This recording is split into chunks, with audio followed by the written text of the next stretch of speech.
Bismillahirrahmanirrahim. Assalamualaikum warahmatullahi wabarakatuh. Perkenalkan, saya atas nama Dini Rosita, NIM H032509, perwakilan dari kelompok 3 dari Pendidikan Biologi Fakultas Keguruan dan Ilmu Pendidikan.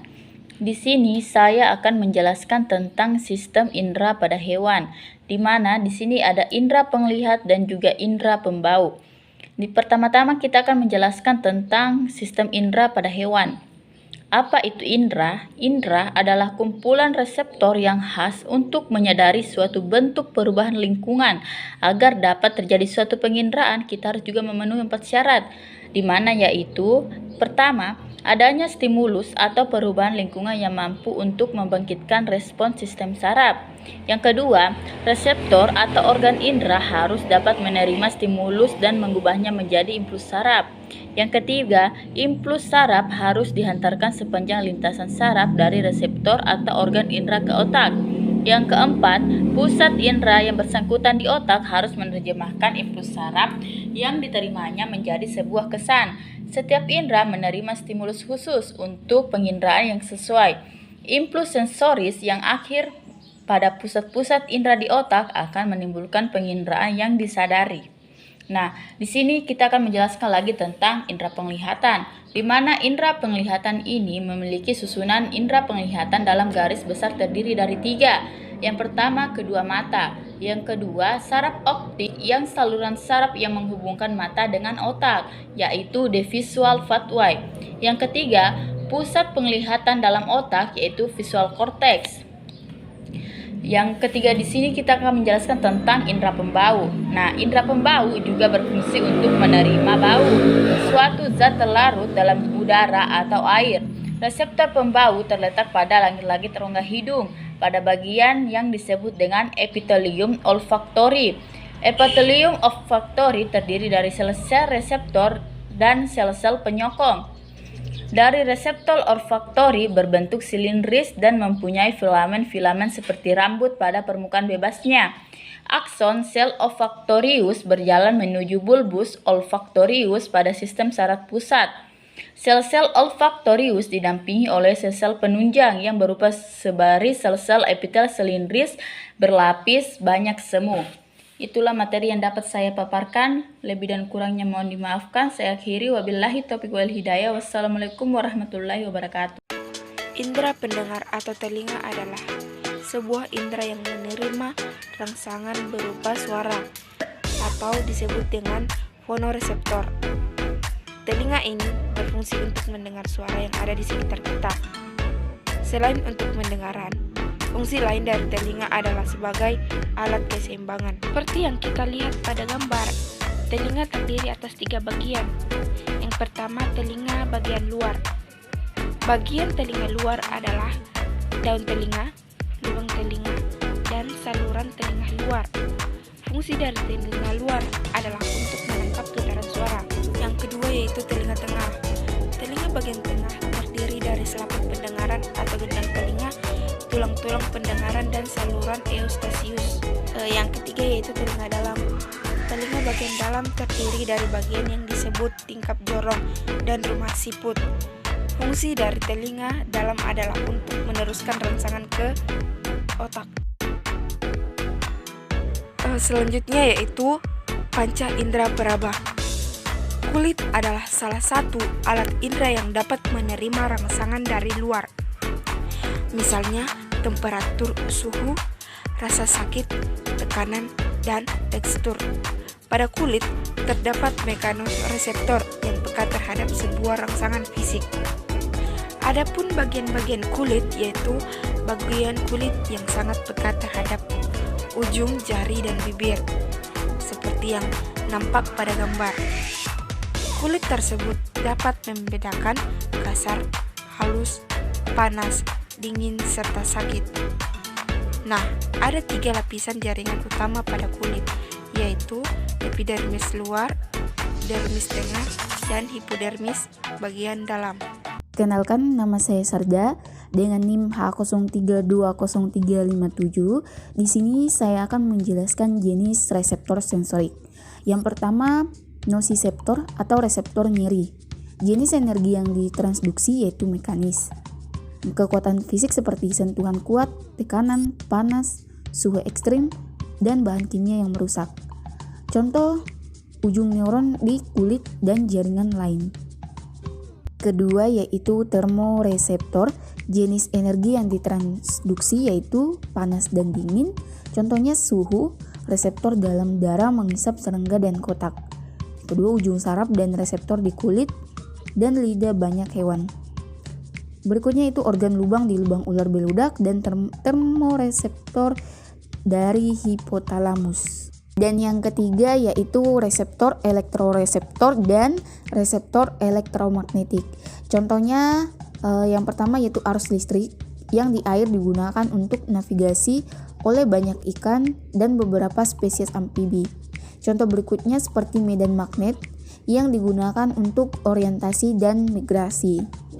Jenis energi yang ditransduksi yaitu listrik potensi dan magnetis bidang. Sekian dari saya, terima kasih. Wassalamualaikum warahmatullahi wabarakatuh. Baiklah, perkenalkan saya atas nama Ulfa dengan NIM H0320352.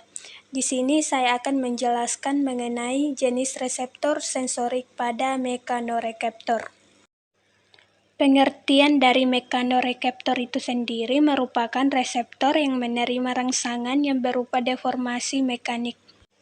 Adapun jenis energi yang ditransduksi yaitu tekanan, sentuhan, peregangan, gerakan, dan suara. Contohnya yaitu reseptor taktil. Reseptor taktil ini terletak pada kulit dan juga merespon sentuhan dan tekanan. Proprioceptor juga merespon gerakan dan posisi tubuh yaitu statokista dan invertebrata, serta memiliki sel rambut yang merespon gravitasi. Contoh yang kedua yaitu organ gurat sisi pada ikan. Organ gurat sisi pada ikan ini mendeteksi getaran di dalam air dan menanggapi gelombang dan arus. Contoh yang ketiga yaitu aparatus vestibular yang akan dijelaskan oleh pemateri selanjutnya. Assalamualaikum warahmatullahi wabarakatuh. Perkenalkan, nama saya Jerati Ramadhani dengan NIM H0320506, kelas biologi A. Mekanoreseptor aparatus vestibular mempertahankan keseimbangan. Pertama itu penerima pendengaran reseptor. Reseptor adalah terletak di kotlea. Jenis reseptor sensorik komoreseptor. Jenis energi yang ditransduksi yaitu bahan kimia tertentu senyawa. Contohnya selera, mengendus, dan epitel. Kemoreseptor. Reseptor rasa mendeteksi makanan terlarut molekul. Adapun reseptor rasa mendeteksi makanan pertama itu sel epitel, polirase, dan reseptor rasa. Assalamualaikum warahmatullahi wabarakatuh. Perkenalkan, nama saya Nurur Dewi AR. Di sini saya sebagai pemateri ke-6. Untuk mempersingkat waktu, saya akan memaparkan materi saya yaitu tentang fotoreseptor. Fotoreseptor dibagi menjadi dua, yaitu jenis energi yang ditransduksi dan omatidia di mata majemuk arthropoda. Jenis energi yang ditransduksi diperoleh oleh cahaya.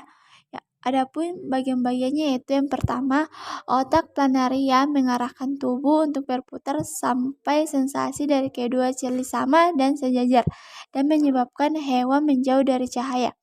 Yang kedua yaitu jika cahaya mengenai bagian depan okal, mengalirkan fotoreseptor, cahaya yang mengenai bagian belakang terhalang oleh pigmen penyaring.